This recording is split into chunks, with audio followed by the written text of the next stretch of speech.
All right. Good morning, everybody. Happy Friday. It is time once again for Kingdom on the Road. We are jumping back into our walk through the Old Testament, demystifying the Old Testament, chapter by chapter, verse by verse, line by line. Before we get into today's festivities, covering arguably one of, well, I would say inarguably one of the most, but arguably the most famous story from the Old Testament. Couple of things off the top. We are going to be, as I said, going through the Old Testament, chapter by chapter, line by line, verse by verse. We are in First Samuel currently, and as we work our way through, we'll be reading the chapter, stopping, talking about it, all of that. If you have any questions along the way, feel free to go ahead and chime in the comment section from wherever you are tuning in from. We welcome the questions because inevitably we're not going to be able to hit on everything. We're not going to be able to touch every single question that every person has. And the reality is, if you have the question, then likely someone else has the question as well. So please feel free to go ahead and chime in. Also, say good morning and let us know where you are tuning in from. A couple of things I will go ahead and mention it here since I've mentioned it on other streams within the KFM broadcasting family. If you are tuning in this morning from one of the Twitch channels that we are currently going live from, go ahead and chime in, shout us out, let us know that you are tuning in from there specifically, because if you do, you will be entered into a drawing for a discount code for our merch shop over on kfmbroadcasting.com, where you can go ahead, you will potentially get a discount code there. So make sure that you are shutting that up. We are trying to grow those channels. So if you aren't currently following us over there, go ahead and find us. You can find Misfits Outdoors. You can find KFM Broadcasting, Buddy Walk Pod, as well as, of course, Ant is the one that has the ridiculous name that I can never remember. Apostle. It's like 2274, I think. I've never fixed that. So anyway, all the housekeeping stuff aside, make sure that you are following us there because we do go live throughout the week as well. So we're going to go ahead and jump into the text. Hopefully along the way, Andrew does not break another fishing pole and have to go MacGyver on us. Yeah. But we shall see. Who knows what this stream. So we are going to go ahead and jump into First Samuel chapter 17. And I'm going to be reading out of the NLT. Feel free to join with whatever translation you please. The Philistines now mustered their army for battle, encamped between Saka in Judah and Azekah in Ephes Demin. Saul countered by gathering the Israelite troops near the valley of Elah. So the Philistines and the Israelites faced each other on opposite hills, with the valley between them.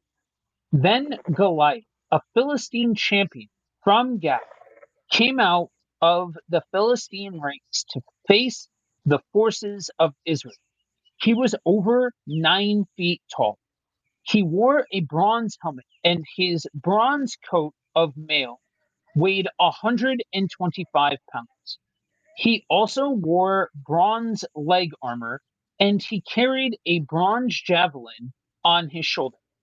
The shaft of his spear was as heavy and thick as a weaver's beam, tipped with an iron spearhead that weighed 15 pounds. His armor bearer walked ahead of him carrying a shield. Goliath stood and shouted a taunt across to the Israelites. "Why are you all coming out to fight?" he called. "I am the Philistine champion, but you are only the servants of Saul. Choose one man to come down here and fight me. If he kills me, then we will be your slaves. But if I kill him, you will be our slaves. I defy the armies of Israel today. Send me a man who will fight me." Then when Saul and the Israelites heard this, they were terrified and deeply shaken. Now David was the son of a man named Jesse, an Ephraite from Bethlehem in the land of Judah. Jesse was an old man at this time, and he had 8 sons. Jesse's 3 oldest sons, Eliab, Abinadab, and Shimea, had already joined Saul's army to fight the Philistines. David was the youngest son. David's 3 oldest brothers stayed with Saul's army, but David went back and forth so he could help his father with the sheep in Bethlehem. For 40 days, every morning and evening, the Philistine champion strutted in front of the Israelite army. One day Jesse said to David, "Take this basket of roasted grain and these 10 loaves of bread and carry them quickly to your brothers, and give these 10 cuts of cheese to their captain. See how your brothers are getting along, and bring back a report on how they are doing." David's brothers were with Saul in the Israelite army at the valley of Elah, fighting against the Philistines. So David left the sheep with another shepherd and set out early the next morning with the gifts as Jesse had directed. He arrived at the camp just as the Israelite army was leaving for the battlefield with shouts and battle cries. Soon the Israelite and Philistine forces stood facing each other, army against army. David left his things with the keeper of supplies and hurried out to the ranks to greet his brothers. As he was talking with them, Goliath, the Philistine champion from Gath, came out from the Philistine ranks. Then David heard him shout his usual taunt to the army of Israel. As soon as the Israelite army saw him, they began to run away in fright. "Have you seen the giant?" the men asked. "He comes out each day to defy Israel. The king has offered a huge reward to anyone who kills him. He will give that man one of his daughters for a wife, and the man's entire family will be exempt from paying taxes." David asked the soldiers standing nearby, "What will a man get for killing the Philistine and ending his defiance of Israel? Who is this pagan Philistine anyway, that he is allowed to defy the armies of the living God?" And these men gave David the same reply. They said, "Yes, that is the reward for killing." But when David's oldest brother Eliab heard David talking to the men, he was angry. "What are you doing around here anyway?" he demanded. "What about those few sheep you're supposed to be taking care of? I know about your pride and deceit. You just want to see the battle." "What have I done now?" David replied. "I was only asking a question." He walked over to some others and asked them the same thing and received the same answer. Then David's question was reported to King Saul, and the king sent for him. "Don't worry about this Philistine," David told Saul. "I'll go fight him." "Don't be ridiculous," Saul replied. "There's no way you can fight this Philistine and possibly win. You're only a boy, and he's been a man of war since his youth." But David persisted. "I have been taking care of my father's sheep and goats," he said. "When a lion or a bear comes to steal a lamb from the flock, I go after it with a club and rescue the lamb from its mouth. If the animal turns on me, I catch it by the jaw and club it to death. I have done this to both lions and bears, and I'll do it to this pagan Philistine too." for he has defied the armies of the living God. The Lord who rescued me from the claws of the lion and the bear will rescue me from this Philistine. Saul finally consented. All right, go ahead, he said, and may the Lord be with you. Then Saul gave David his own armor, a bronze helmet and a coat of mail. David put it on, strapped the sword over it, and took a step or two to see what it was like, for he had never worn such things before. I can't go in these, he protested to Saul. I'm not used to them. So David took them off again. He picked up 5 smooth stones from a stream and put them in his shepherd's bag. Then, armed only with the shepherd's staff and sling, he started across the valley to fight the Philistine. Goliath walked out toward David with his shield bearer ahead of him, sneering in contempt at this ruddy faced boy. Am I a dog? He roared at David, that you come at me with a stick? And he cursed David by the names of his gods. Come over here, and I'll give your flesh to the birds and wild animals, Goliath yelled. David replied to the Philistine, you come to me with sword, spear, and javelin, but I come to you in the name of the Lord of heaven's armies, the God of the armies of Israel, whom you have defied. Today the Lord will conquer you, and I will kill you and cut off your head. And then I will give the dead bodies of your men to the birds and the wild animals. And the whole world will know that there is a God in Israel. And everyone assembled here will know that the Lord rescues his people, but not with sword and spear. This is the Lord's battle, and he will give you to us. As Goliath moved closer to attack, David quickly ran out to meet him. Reaching into his shepherd's bag and taking out a stone, he hurled it with his sling and hit the Philistine on the forehead. The stone sank in, and Goliath stumbled and fell face down on the ground. So David triumphed over the Philistine with only a sling and a stone, for he had no sword. Then David ran over and pulled Goliath's sword from his sheath. David used it to kill him and cut off his head. When the Philistines saw that their champion was dead, they turned and ran. Then the men of Israel and Judah gave a great shout of triumph and rushed after the Philistines, chasing them as far as Gath and the gates of Ekron. The bodies of the dead and wounded Philistines were strewn all along the road from Sharon, as far as Gath and Ekron. Then the Israelite army returned and plundered the deserted Philistine camp. David took the Philistines' head to Jerusalem, but he stored the man's army in his own tent. As Saul watched David go out to fight the Philistine, he asked Abner, the commander of his army, Abner, whose son is this young man? I really don't know, Abner declared. Well, find out who he is, the king told him. As soon as David returned from killing Goliath, Abner brought him to Saul with the Philistine's head still in his hand. Tell me about your father, young man, Saul said. And David replied, his name is Jesse, and we live in Bethlehem.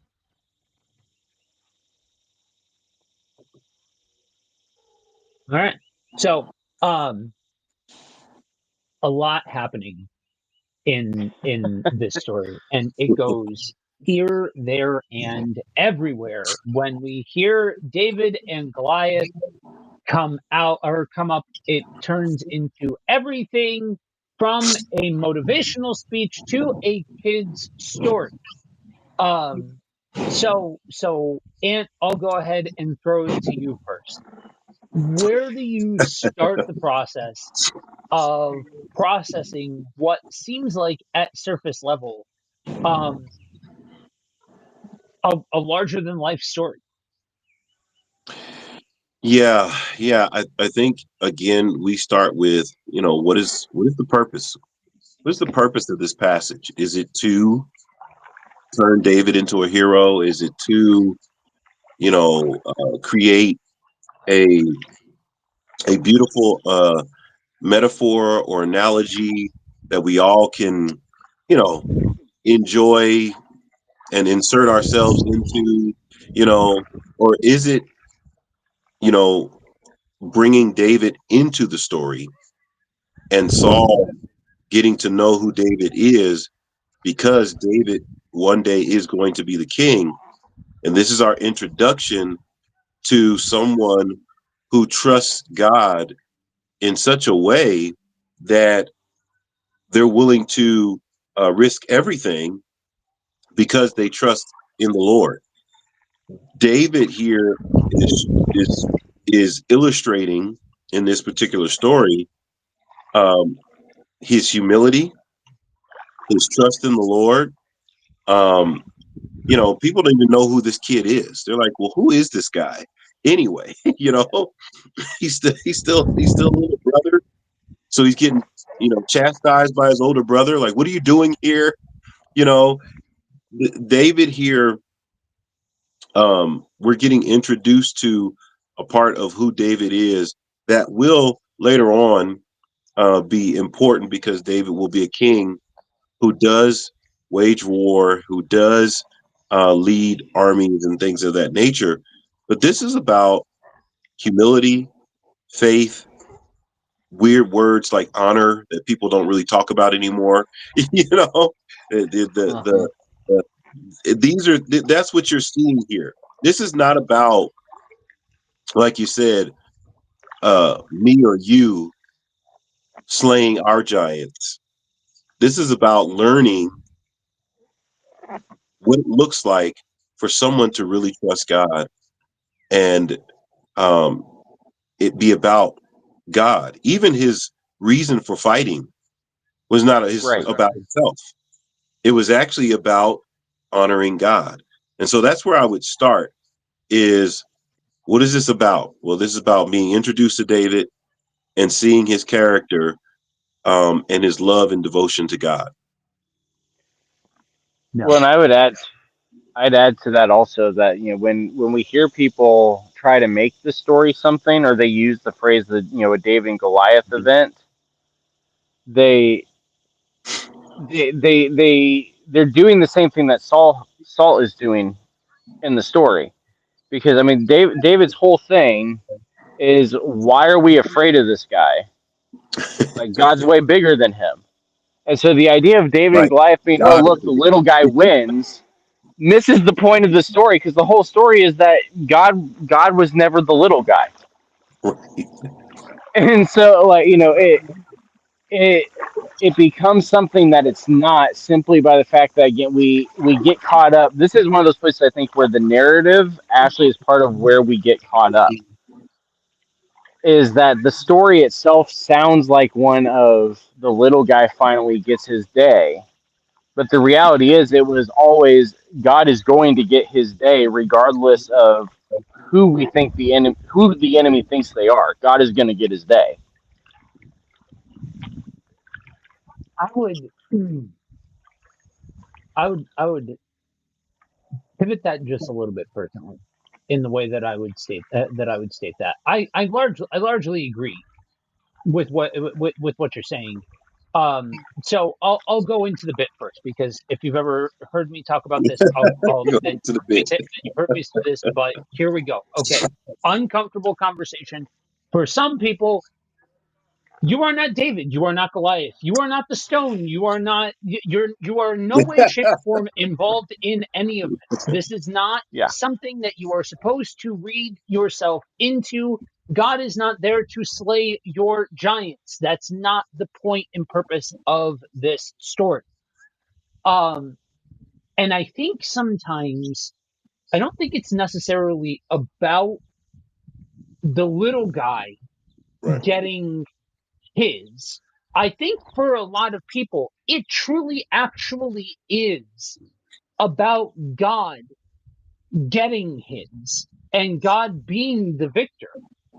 But I think the bigger stumbling block is ridding yourself into the text and using this as an analogy for whatever the Yeah. issue is, that through the help of the Lord, you will overcome your giants, whatever your giants are. It can mean literally anything. I've watched people mean that from, car payments to cancer and everything in between. Like, it's literally all Hmm. of the different things. Now, I want to be clear in no uncertain terms. As a side note, I believe miracles happen. I believe crazy things. I've seen crazy things happen, like just wilding out things that can only be from God. All of those kinds of things. Yes, God is very present. Yes, God is very capable. Yes, all of the things. But like Ian said, when we are working our way through the narrative of Scripture and we hit a story like this, we have to keep it about the thing. Right. Yeah. We can keep this to the fact that God is capable of all this other stuff, but we can also do that without taking this story and co-opting it to mean whatever we mean. Like, it sounds good, it spins good to say that, God will help you slay your giants. You're the David and Goliath story, and all of those kinds of things. That sounds good from a pulpit. Unfortunately, that'll preach, but Yeah. just because it'll preach doesn't mean that it's accurate. And we have to keep to a certain level of authenticity. So, like I said, I largely agree with what you said, Andrew. I don't think there's anything like wild now about it or anything else like that. And there is a level of a stumbling block at the underdog story level of David and Goliath. I just think that the bigger stumbling block in the whole thing is where we start to stick God into the conversation, when we start to stick ourselves into the conversation, Yeah. when things become analogous for other things, and we start to pull this thing forward. Because and in addition to, I think there's actually, like, but we say this a lot, like, there's a couple of things that we find ourselves, we kind of backed our way into kind of having some tentpole concepts that keep coming up throughout the entirety of the Old Testament, and one of them, Shocker. yeah, that at least for me, I feel like I say almost every single stream is, I think some of the most fascinating stuff about these stories comes out when you let it sit in antiquity, when you let Yeah. it sit in the context of what actually was. Like, I'll give an example, right? For instance, I was watching a YouTube video on the accuracy of the sling and the rock. Mm. Because that's a whole thing. Like, that's a whole thing. That, like, oh, Rock could have never done that. That was where God stepped in. This is the da da da. Okay, so somebody took a sling that, like, weapons analysts would have said, like, this is what they're talking about, of a sling of the day, and a stone, and took that thing and whipped it and threw it and did an impact test on it. There was enough impact to Right. break the skull, like to Yeah. actually go, like, Yeah. break the bone and insert itself into a human skull. Um, so, like, that, like, somebody with pinpoint accuracy to do that, you don't even need, like, okay, did God did God make a miracle that that stone landed out right on that? Oh, I don't know. I wasn't there. I don't know. That's above my pay grade. So I'm not gonna try to pretend like I know the definitive answer. But a crack shot could have made that and still Hmm. done the damage and taken him out. But notice what it said. Notice what it said. It knocked him out. It knocked him down. And then he took the sword Mm. Yeah. and took him out. And in a much more, like, I guess, typical fashion of what you would think, and all of that. So, like, that's where I think, again, I kind of went on a rant about this earlier this week, if you caught Pastor Reacts with Andrew, and where I just, okay, great that we teach kids Bible stories and all of that sort of stuff. I have no notes. That's great. We need to start somewhere, and we can't start with dumping all manner of systematic theology on a young child and all of that sort of stuff. So we have to do something and all of that. But when we're talking about a Sunday school education, on these specific stories and all of that, and that's all we sit at is a Sunday school Yeah. level education on these stories. Generally, that's where we end up with something that's left from center. That's all I'm saying. Yeah. Because we take something out. You have to. If all you have is Sunday school, that's you have to take something out of the full and complete context. Well, and I'll also add that the opposite extreme also I've seen happen as well is that because this is such a Sunday school story, that I don't know how many people I've heard that have tried to overanalyze the story to the point of, like you said, the whole idea of the rock and the sling couldn't do that, so it's supernatural. But even the idea of, like, they start analyzing why, how important it is that David took 5 stones and that he was sending a message and all this sort of stuff. And it's like, we with kids, we go and we dump stuff that's way too heavy, and then we do the same thing as adults, just because we can't just let a story of God providing for his people be a story about God providing for his people. Like, why is that not enough of a message to come out of the story that we have to add all this extra stuff into it? Yeah, I've like you said, the 5 stones. Oh, that's the Torah. This represents Yeah, this, and it's like, why couldn't it just be stones? It's yeah. just why does it He have to be? Why does it have to he be was well some? prepared. Why is that an issue? Why does?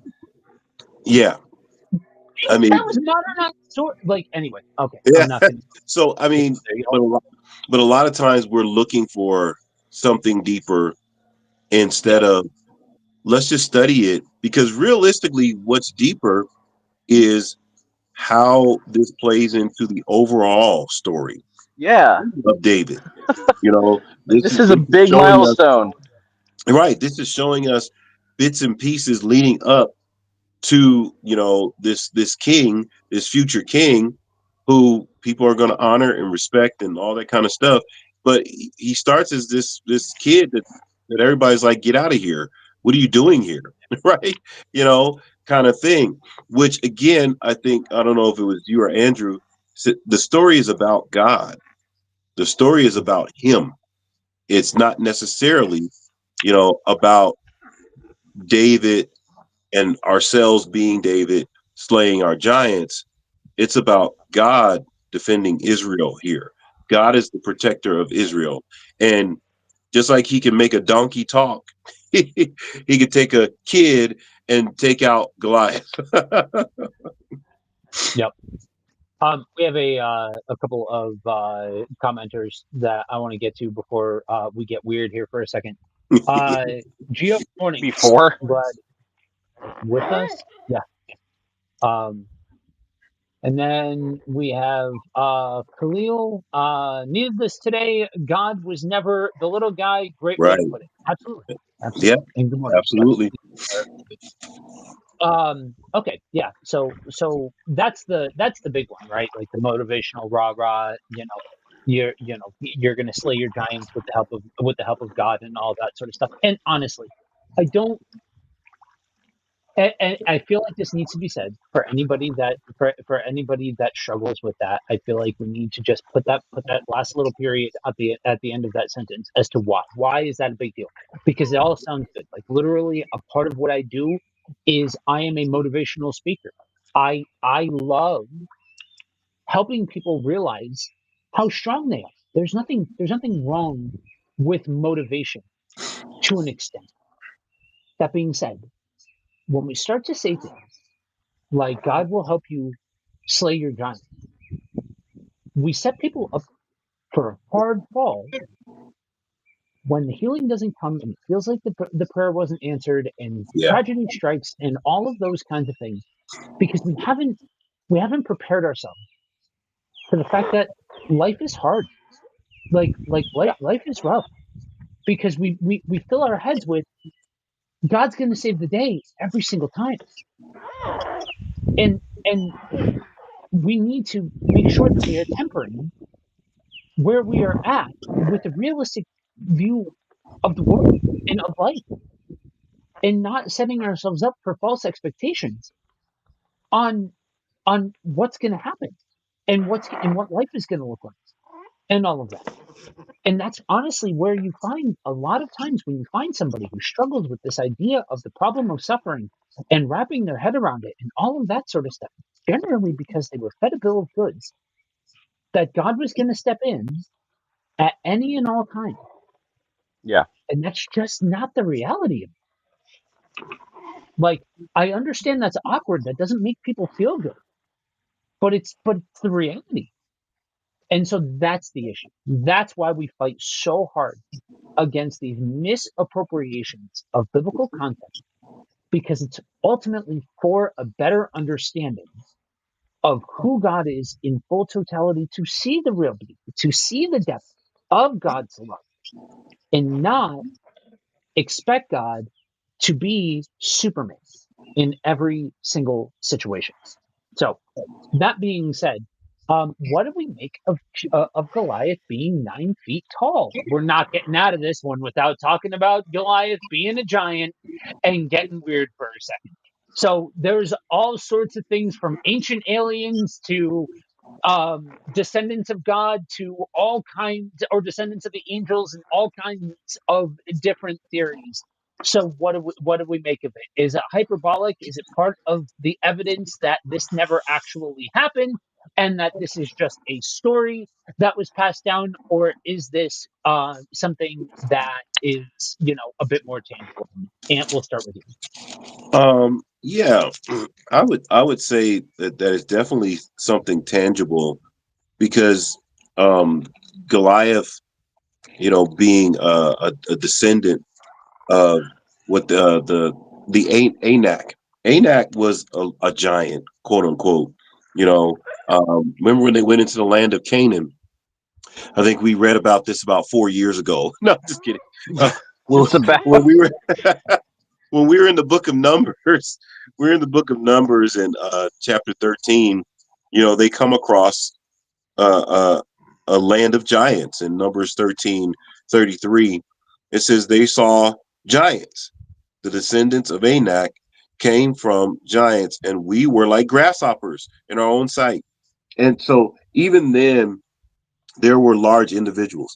Now they argue over the translation of the height. Was it 9 feet 6 inches or 6 feet 9 inches? Which depending on what translation, what text you have, Masoretic versus the different texts. But what we can say for sure was by their reaction, this man had to be large Yeah. Yeah, because their yeah, reaction to him was that they were astonished.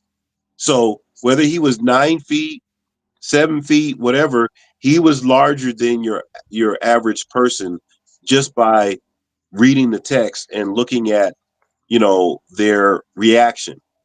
Do we know for certain that he was 9 feet tall? No, we don't. But does that change? And I'm gonna use Joe's terminology. Does that change the story? This guy's a big man. The events around it are still leading towards the same point. Whether he's 6'9" or 9'6", the yeah. story remain. It doesn't actually change the story at all, and that's where I'll leave that. Well, and I would add too that, I mean, and Joe, you can speak to this even more from your fighting days. I mean, it really doesn't, it doesn't matter even what the actual, like, this is not the StatCast era type of thing. Like, we don't need to know the details. All we know is that this guy was big enough to strike fear into the people. Right. That's going to affect you even just from a one-on-one, like, fighting, like, athletic type of thing. The size of a person has a psychological effect that's going to cause you to react differently than if it's, a little tiny person. Doesn't mean the other guy's actually big. It just means that he carries himself in such a way. And so, it, even if the writer did write 9 foot, if he looks like he's 9 foot, they're going to react as if he's 9 foot. Even if he's only 6 foot, even if he's on stilts, it doesn't matter. that's going to be the reaction that people are going to have, and so that's going to be how the people are going to be trying to fight him. Yeah, yeah. There's a reason why, and you can also speak to this. There's a reason why when you watch boxing, MMA, whatever, um, fighters are mean mugging the entire way down to the thing, and Right. you get that touch of gloves, and it's all a battle of psychology.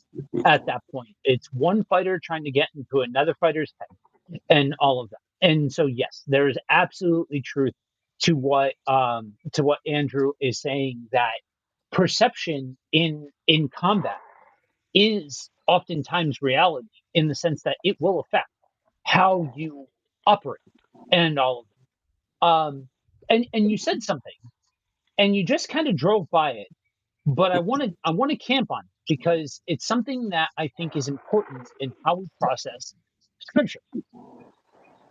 So I need to start by clearing something up. I threw a whole bunch of things out there, aliens and this and that. For anybody who is of a particular vintage, Right. then you remember History Channel After Dark. There was a point in time, for those of you that don't know, for our younger audience, where History Channel was like essentially World War II documentaries up until about, I don't know, 8, 9 o'clock. And then it got weird. Then all manner of craziness started showing up on the Bible code and ancient aliens and Nostradamus and all of this wild out stuff. And this is one of those stories that kind of found its way in a lot of those TV shows. This the giants as a whole in the scriptures being a descendant or being descendants of angels and all kinds of stuff. Were they aliens? Like all kinds. Demigods. Yeah, yeah. Yeah, And so there's a lot of, in the same way that the stone and the shot that David takes is given a supernatural spin. In the same way, a lot of times Goliath is given a supernatural spin. Even if we don't out and out say, "Oh, we think this or we think that," Goliath is given a supernatural spin. Um, but that's part of it. But the other part of it is, if that's what they saw, that's what they wrote. Okay, yeah, but stop. Hit the pause button, because at that point in time, you just caused so many people to throw a red flag. Oh, are you saying the Bible isn't true? Oh, are you saying that they got something wrong? Oh, are you saying that the Bible's imperfect? Oh, are you saying that textual criticism is more important than inerrancy? Oh, I've heard it all. I've heard oh all yeah, of the different goings on of all of the different statements about whether or not the Bible is trustworthy, because that's ultimately what it comes down to. Here's the deal. When we're looking at the ancient scriptures, when we are talking about this era of biblical history, there are temples that by different footprints of different things within history, that we can say, oh, hey, this corroborates, this corroborates, this corroborates. There's footprints along this way. History wasn't recorded in the way that we think about history being recorded. It just wasn't. And when you look at a text like this, it goes back. That's why what Ant said is so incredibly, vitally important. Does it change the point and purpose of the text? Does it change what it's telling you about God? And the fact that this is a story that has been logged, that showcased, okay, is this huge? Yes, this is huge, but it doesn't need to be supernatural in order for it to be huge, and it doesn't need to be exact, beat for beat, detail for detail, in order for it to be significant, or in order for it to be trustworthy. So, regardless, if he was 6'5", 6'6", 6'9", 7'5", 8 foot, 9 foot, whatever the case may be, nobody had a ruler and measured the dude from head to toe. There was no Dude, way in. Yeah. yeah, there were no weigh-ins here, guys. And so those sorts of details. Okay, can we kick the can around and start talking about things like when I was working on one of the series for Buddy Walk and the whole looking into Adam and Eve and the different theories on de novo creation and all of this sort of stuff. That there are theories out there that this all basically descended from pre-Adamic humans, that all of that it's a lineage of pre-Adamic humans. That's one thing. That's one theory. I don't know. Is it fun to kick the can around in certain regards? Sure, let's have fun. I don't care. No harm, no foul. But when we start to need to fill in every single detail in order for the Bible to be trustworthy, that's where we're going to run into trouble. Inevitably, we're going to run into trouble because we simply do not have all of the details. And so I think it's important not to skim past this idea that what they were seeing and how they were perceiving it mattered more than the exact measurement. Because regardless if it was 6 foot, 7 foot, 8 foot, 9, he was still bigger than the rest of them. He was still bigger than everybody else that was there. That's what we need to know in this situation. And he was Yeah, big enough. I was gonna say, he's big enough also to make all of the people except for David be willing to let the guy sit there and blaspheme God. Like nobody had, he was big enough to make everybody say it. This guy's allowed to say it because I'm not messing with him. Like that is the main point, is that he scared them into saying this guy is able to blaspheme our God. yeah. From a modern standpoint, think about if Shaquille O'Neal, of the Los Angeles Lakers, was standing there. How intimidating a person. And in the modern sense, we don't call him a Nephilim or this or that. He's just a basketball player, right? And Yeah. we watch basketball, and there's a whole bunch of 6'8", 6'9", 7 foot, 7'5", 7 people that if they walked into a regular restaurant, people in the room would say, "What in the world?" Right? Yep. So there have always been people, right, that have been bigger than everybody else. And I like what you guys said. From an athletic standpoint, they passed the eye test. You're like, Yep. whoa, Yep. I don't want to mess with that guy. Yeah, I don't. Whether like you said, it's boxing, wrestling, MMA, even football. Khalil is a football player. There's some guys that walk on the field, and you're like, what? What? Are the pads wearing him, or is he wearing the pads? Like, Yeah. like which? And so, you know, I I love what you said. I echo it again and again. It doesn't change the story. Yeah. Yep. You still Yep. get the same meaning whether he's 6'9" or 9'6". So Yeah. I think I read this story and I think about my brother. Uh, Dude's about 7 foot tall and needs to crouch down to come into my house. your house. And like, I'm not, I'm not by any standard and measurement a small human being. Okay. And dude dwarfs me. Like, dude makes me look small. And so I'm like, this is just that's just when we take I'm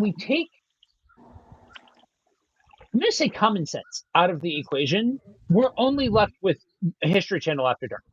So like let's remember that even though yes, there's a million things about this story that have to live in the lens of antiquity, let's remember that we're still talking about humans. We're talking about humans many years ago in an entirely different context, but we're still talking about humans nonetheless. And it goes back to the other thing that we've talked about over and over and over again. One of the most beautiful things about the scriptures is that they continue to showcase humanity. They continue to Hmm. showcase the very human side of the entire situation and picture of the context of these things. So, yeah, I think we hit all of the major angles as far as this goes. I'm sure somebody somewhere somehow has made and concocted some weird and wild analogy for David and Goliath that we have not touched on here this morning. So I'll just leave it at this.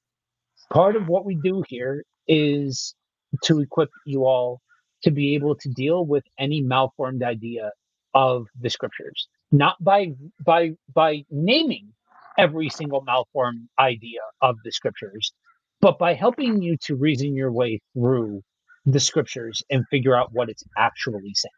So, regardless of whatever angle somebody takes on the David and Goliath story, hopefully, in the last, I don't know, 45 minutes, as we've been covering the David and Goliath story, that we have equipped you with the ability to be able to reason your way through it without getting lost in the sauce.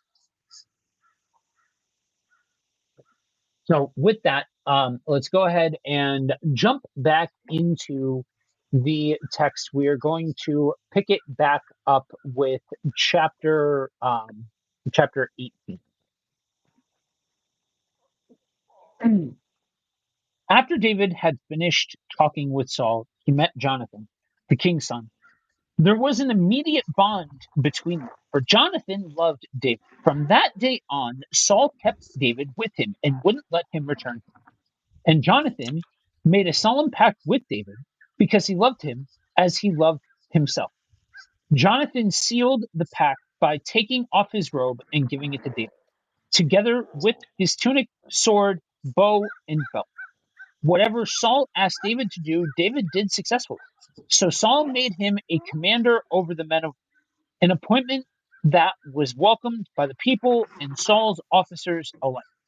When the victorious Israelite army was returning home after David had killed the Philistine, women from all the towns of Israel came out to meet King Saul. They sang and danced with joy with tambourines and cymbals. This was their song.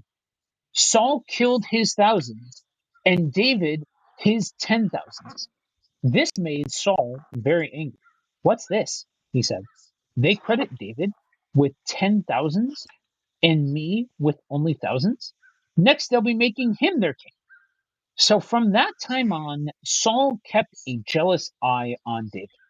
The very next day, a tormenting spirit from God overwhelmed Saul, and he began to rave in his house like a madman. David was playing the harp as he did each day, but Saul had a spear in his hand, and he suddenly hurled it at David, intending to pin him to the wall. But David escaped him twice. Saul was then afraid of David, for the Lord was with David and had turned away from Saul. Finally, Saul sent him away and appointed him commander over 1,000 men, and David faithfully led his troops into battle. David continued to succeed in everything he did, for the Lord was with him. When Saul recognized this, he became even more afraid of him. But all Israel and Judah loved David because he was so successful at leading his troops in the battle. One day, Saul said to David, I am ready to give you my older daughter, Merab, as his wife, or as your wife. But first, you must prove yourself to be a real warrior by fighting the Lord's battle. For Saul thought, I'll send him out against the Philistines and let them kill him rather than doing it myself. Who am I and what is my family in Israel that I should be the king's son of? David exclaimed. My father's family is nothing. So when the time came for Saul to give his daughter Merab in marriage to David, he gave her instead of Adric, a man gave her he gave her instead to Adriel, a man from Maloah. In the meantime, Saul's daughter Michal had fallen in love with David, and Saul was delighted when he heard of it. Here's another chance to see him killed by the Philistines, Saul said to himself. But to David, he said, today you have a second chance to become my son-in-law. Then Saul told his men to say to David, the king really likes you, and so do we. Why don't you accept the king's offer and become his son-in-law? When Saul's men said these things to David, he replied, how can a poor man from a humble family afford the bride price from the daughter of a king?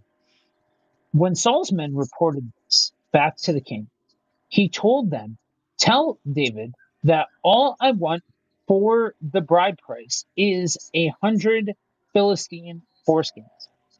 Vengeance on my enemies is all I really want. But what Saul had in mind was that David would be killed in the fight. David was delighted to accept the offer. Before the time limit expired, he and his men went out and killed 200 Philistines. Then David fulfilled the king's requirement by presenting all their foreskins to him. So Saul gave his daughter Michal to David to be his wife.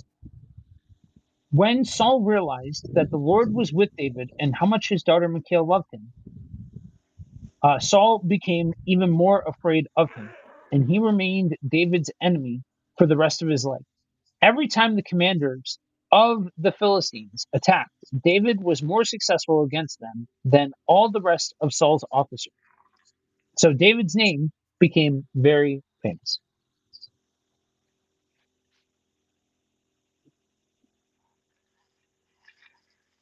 All right. So who's going to be apparently while I was reading Andrew caught a fish. All right. I'm assuming that's what the reference is. Nice Um, catch.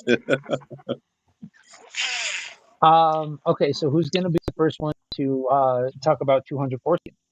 And go. Um, so all jokes aside, you want so something stood out to me in reading this. Now I'm going to break the rules and I'm going to skip ahead a little bit because generally there's like two or three stories for David that are like the things that we think about with David. And David and Uriah is one of them. And I think it's interesting that what we're reading here that Saul is trying to do to David with what David ends up doing later on Mm-hmm. in Yeah. his story. I'm sure at some point I've read this before, but sitting here stopping and like going through chapter by chapter, line by line, verse by verse, different things Pop stand up. out to me. Yeah. It's an interesting thing to think about with how the full life cycle of David ends up working. Mm-hmm. Yeah. I think what's big in this story is how the resentment of Saul begins to build with Mhm. this weird little song that, wasn't even really. I mean, we read through 17. David, slayed Goliath, but he didn't kill tens of thousands, right? And so this song is like, where did they get this from? Why did they start singing this? Because it ends up really vexing Saul, and the distressing spirit that was sent from God, this just Right. comes back on him out of nowhere. And now David can't even play it away. He can't even play the spirit away. This guy's throwing a javelin at him, trying to pin him to the wall. It's like, wow. So what's interesting here is David never flinches, period. Because you would think after somebody just tried to pin you to the wall with a javelin that you would stop talking to him.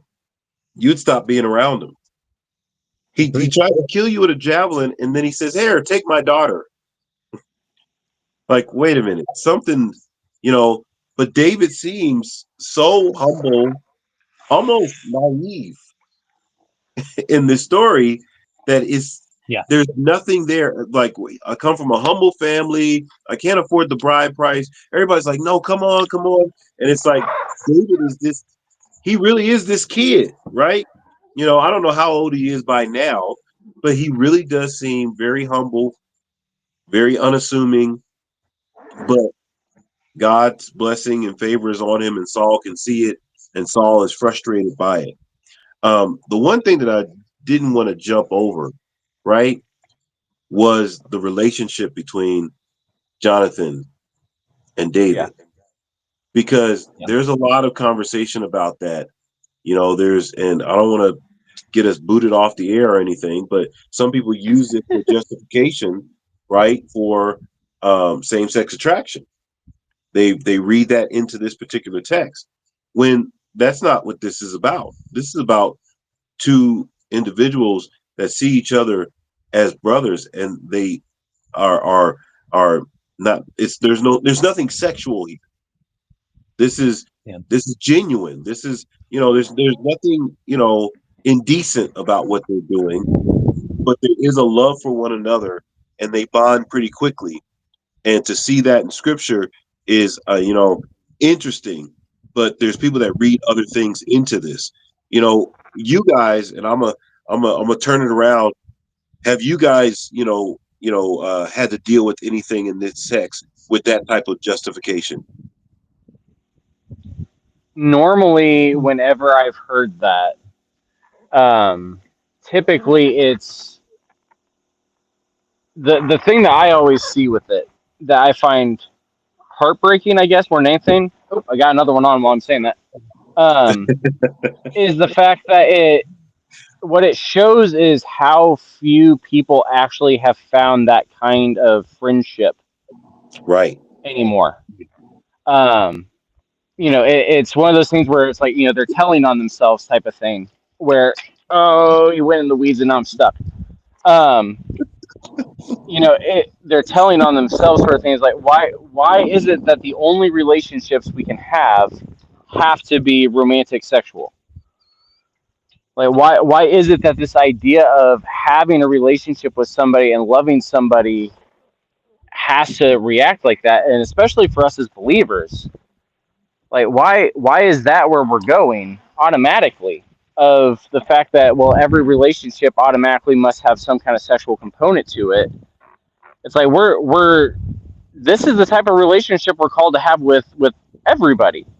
Realistically, I mean, this is what we're supposed to have, is this kind of a relationship that is closer than brothers, that is defined by the Spirit, that is latched on in that kind of a manner. And so that typically is what I've seen, is much more people that unfortunately people don't understand how this works because they've not seen it themselves. And that's, I think, I would say that's more of a tragedy in the conversation than anything else.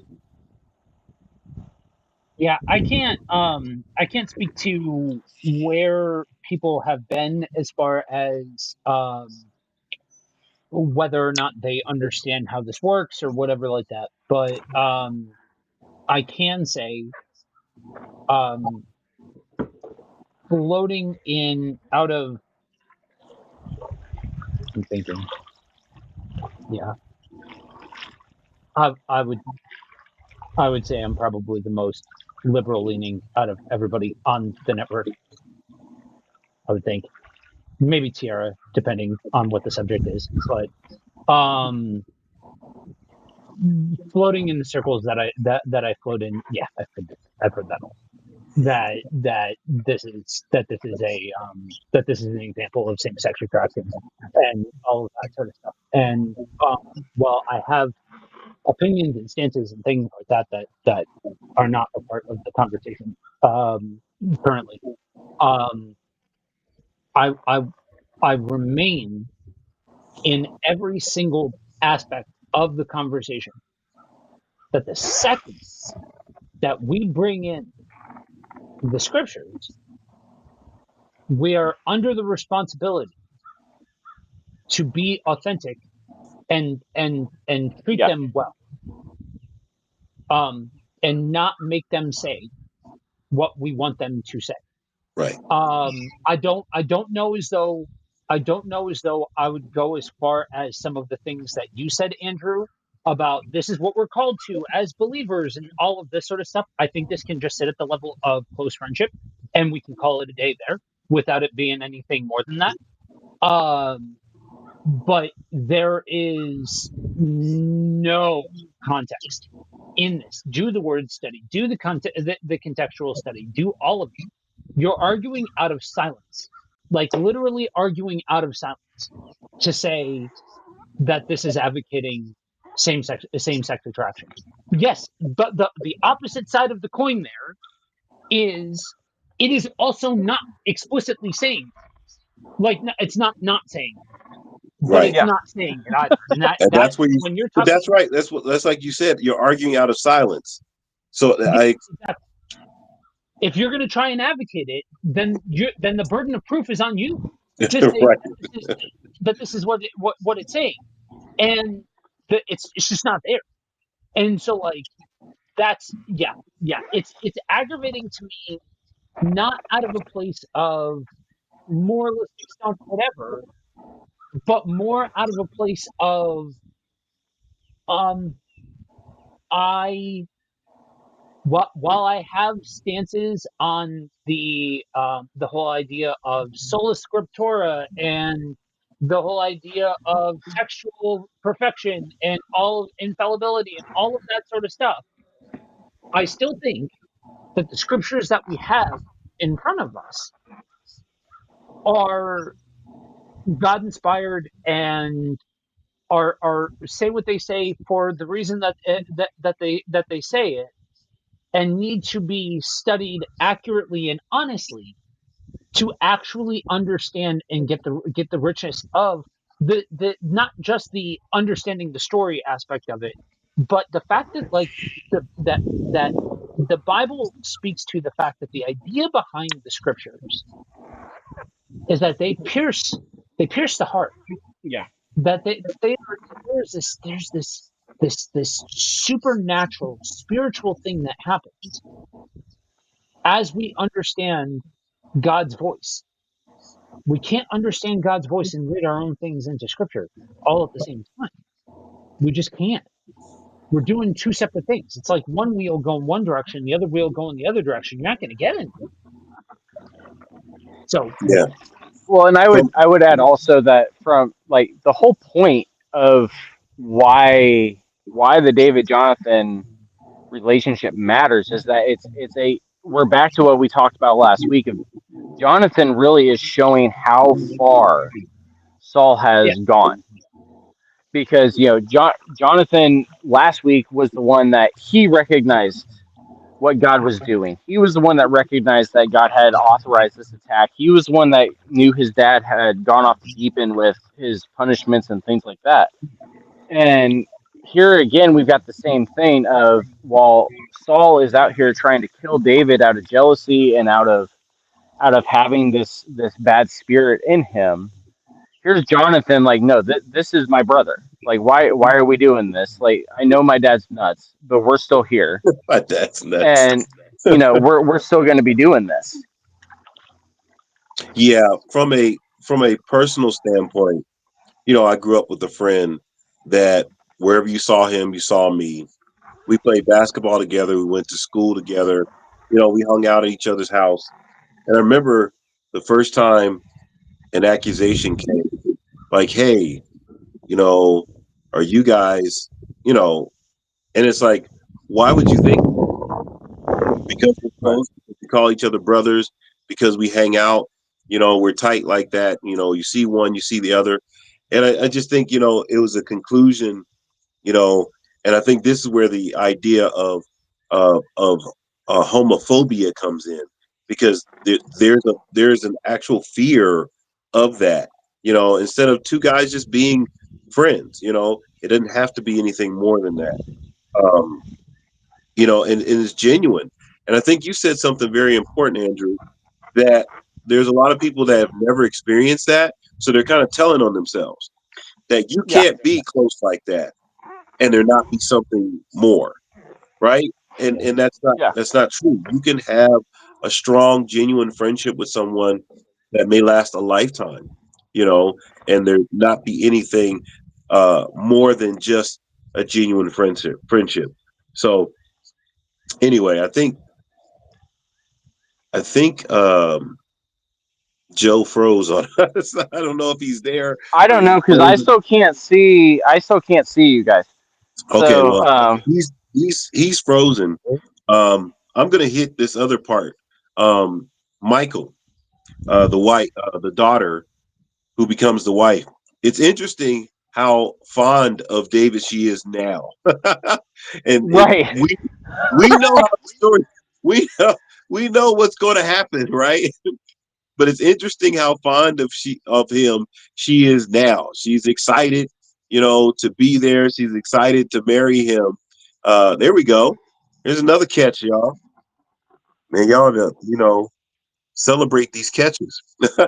um, she's very fond of him right now, but we know that that's going to take a turn later on. Yeah. Um, so it's interesting, and David becomes. Shameless plug. I wrote a book, and I kind of featured David as one of the individuals that God actually made famous. That fame Yeah. is not a bad thing. It's what we do with the fame. It's what we do with the notoriety.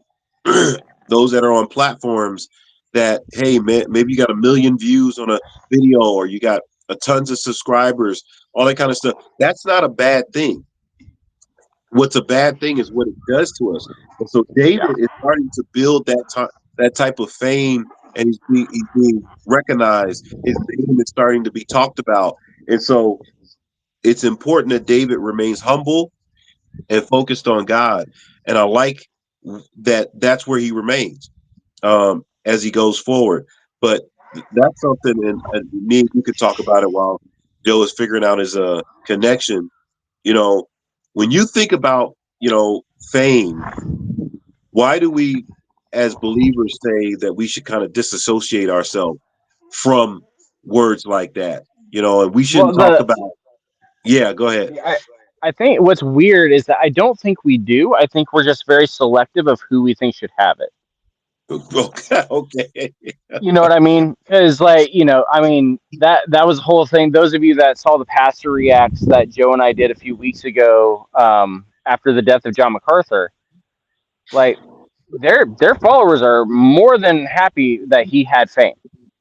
You know, Right, people are more than happy to platform Billy Graham. People are more than happy right now to platform all sorts of nonsense that they think is going. The whole, you know, the Christian media stuff that goes on that, in many ways, don't like our version of Christian media that we do within KFM. Those kind of things. It's everywhere. That kind of stuff. But if it's not the person that we think fits the mold, then at that point it's, well, you're just selling out the gospel and you're doing this and you're doing that. And the phrase I hear a lot is selling out the gospel. right, And but it only applies to the people that you think don't fit the right mold. If you fit the right mold, then they're all for platforming you. They'll right, donate. They'll do everything because you're doing God's work. But if you don't fit the right mold, then you're just selling out the gospel and you need to repent and humble yourself. right. And so it's much more of a, I think it's about who is being platformed than the idea of platforming and being made famous and everything else. Yeah, yeah. Because David's one of those people, and I know when I was writing my book, it was David. It was different individuals where it literally said that God, you know, uh, uh, put them in a position where they became well known. They became highly Yeah. esteemed. They became famous.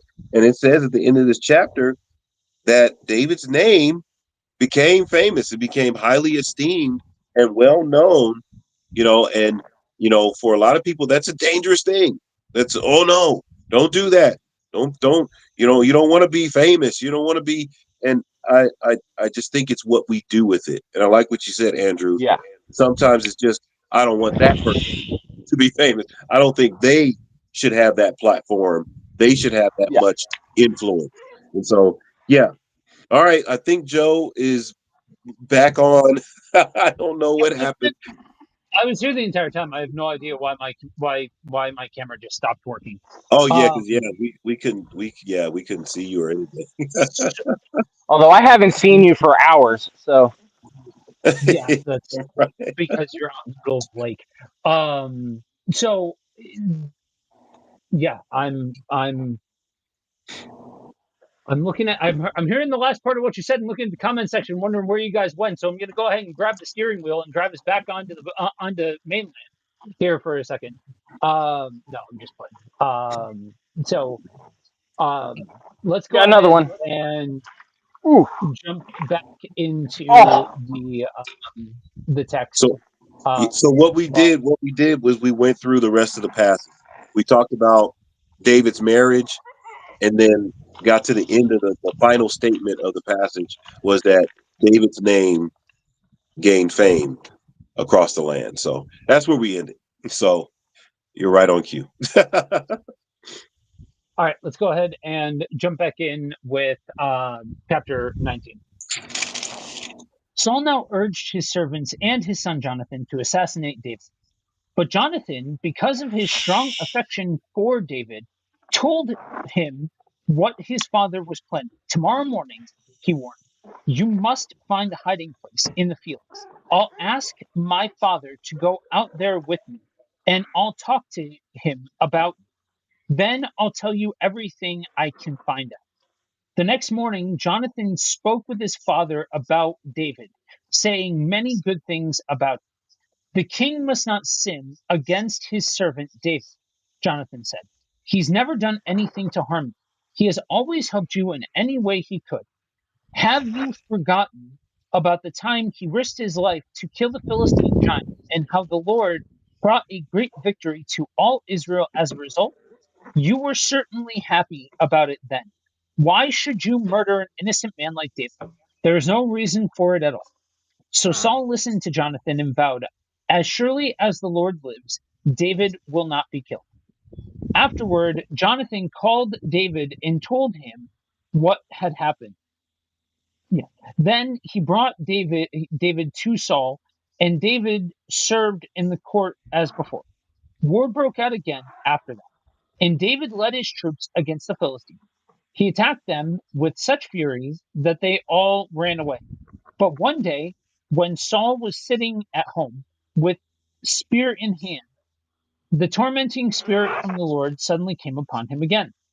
As David played the harp, Saul hurled his spear at him, but David dodged out of the way, and, and leaving the spear stuck in the wall, he fled and escaped into the night. Then Saul sent troops to watch David's house. They were told to kill David when he came out the next morning. But Michal, David's wife, warned him, if you don't escape tonight, you will be dead by morning. So she helped him climb through a window, and he fled and escaped. Then she took an idol and put it in his bed, covered it with blankets, and put a cushion of goat's hair at its head. When the troops came to arrest David, she told them he was sick and couldn't come out of bed. But Saul sent troops back to get David. He ordered, bring him to me in his bed so I can kill him. But when they came to carry David out, they discovered that it was only an idol in the bed with a cushion of goat's hair at its head. Why have you betrayed me like this and let my enemy escape? Saul demanded again. I had to, she replied. He threatened he threatened to kill me if I didn't help him. So David escaped and went to Ramah to see Samuel, and he told him all that Saul had done to him. Then Samuel took David with him to live at Noah. Then, when the report reached Saul that David was at North in Ramah, he sent troops to capture him. But when they arrived and saw Samuel leading a group of prophets who were prophesying, the Spirit of God came upon Saul's men, and they also began to prophesy. When Saul heard what had happened, he sent other troops, but they too prophesied. The same thing happened a third time. Finally, Saul himself went to Ramah and arrived at the great well in Second. Where where are Samuel and David? He demanded. They are at Naya in Ramah, someone told him. But on the way in Ramah, the Spirit of God came even upon Saul, and he too began to prophesy all the way to Noah. He tore off his clothes and laid naked on the ground all day and all night, prophesying in the presence of Samuel. The people who were watching exclaimed, "What is even Saul a prophet?"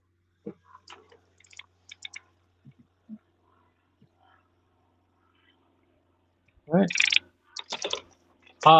Yeah, I mean, this feels like this is going to be now the story for a hot minute of the back and forth chase between David and Saul. Yep, it has begun. Yeah. Um, One thing I feel like we didn't touch on that I feel like needs to touch on is the fact that third thing. That should not be taken out of context as some weird curse or something along those lines. It is like it's there and we deal with it, but we don't turn it into something larger than it actually is.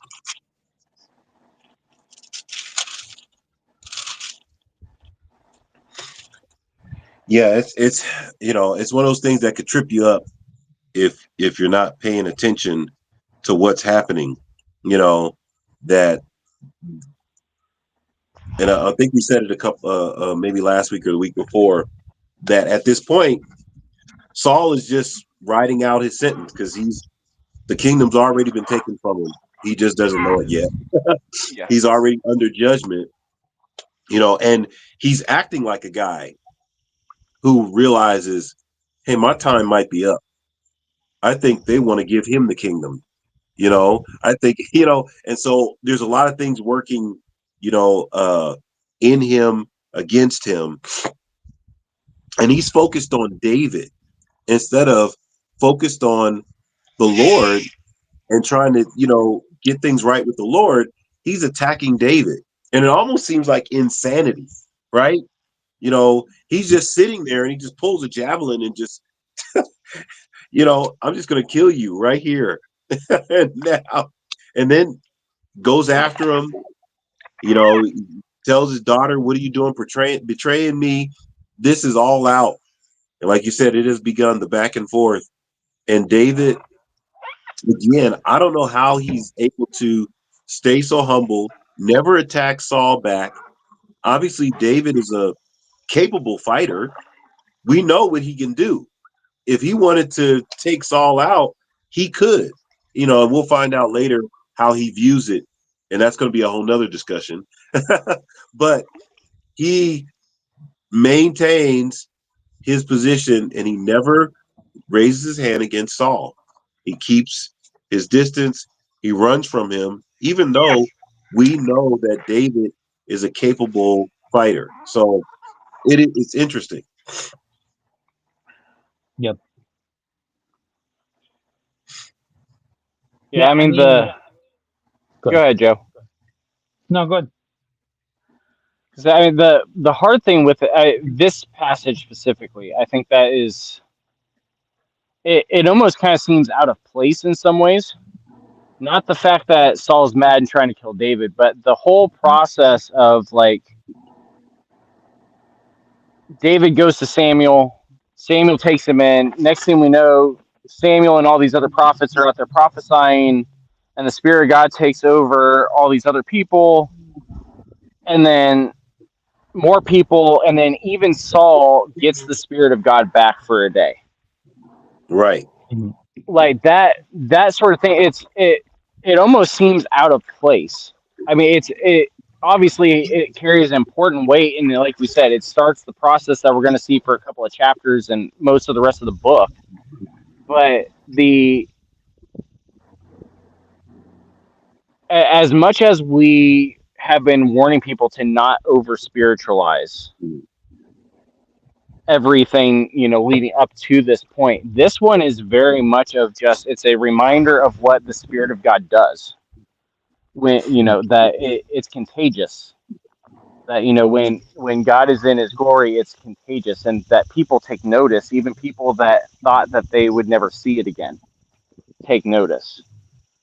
And it's it I've always with this passage been like, this is just kind of, it's just kind of strange, the placement of it and everything, and that it fits the narrative, but at the same time it's like it's a story that we expect more out of Judges realistically than we would expect out of Samuel. Well, I would think almost New Testament. It almost Or seems yeah, like, or New Testament, yeah. it almost seems like New Revival. Testament. It's like, what in the world is going on here? But I think it messes with our categorization. We like to put things in neat little boxes, Right. and in these passages, God is not in these neat little boxes that we like to put him in. He's doing things that are just totally out of order for us.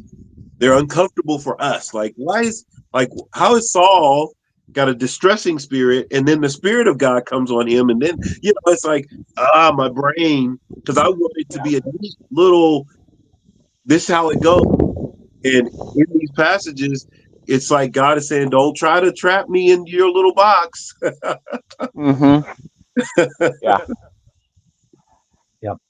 And that's why I think it matters so much to say what the point, to ask the question, what's the point of the text? What's the point? Because there's some of it that we don't actually have the the details. We don't know the specifics of it, and we don't understand the exact nature of it all. And so when we don't try to, when we let it sit in the context of the mysterious where it sits in the context of the mysterious, and we take the point where the point sits, we get a more well-rounded, even if not as exact and complete, picture of what's actually happening.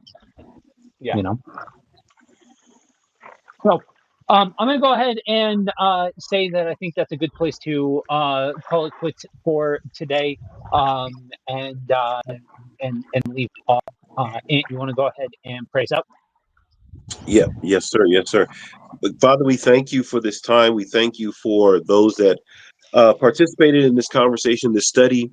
Lord, I just pray that we would continue to seek you and find you in the scriptures and understand the process, the points, the purpose of what is written, so that we can draw closer to you and understand how to relate to you and how to be obedient in the things that we need to be obedient in, and how to understand the things that we are capable of understanding versus some things are beyond our understanding. And so, Lord, I thank you for these gentlemen. I thank you for those that are watching and those that will watch this on the replay. And I just ask that your blessing would be on each and every one of us. In Jesus' name, amen. Amen. All right, that's it. That's all. That's a wrap. Thank you all for joining us this morning. We will be back next week, continuing on the walk through the Old Testament. Just a quick reminder on a couple of things, like I said at the top. If you are watching on one of the Twitch channels for the network, go ahead and chime in. Let us know that you are watching from there, and you will be entered into a drawing for a discount code for our merch shop. And also, if you are in need of prayer, we have a website, kfn.org. dmbroadcasting.com/prayer, where you can go ahead and fill out the form, and we will get it and be praying for you. So that's it for now. Thank you all for joining us. Make sure that you stay tuned throughout the week for all of our live content going out. But for now, remember that you are prayed for and you are loved deeply. All right.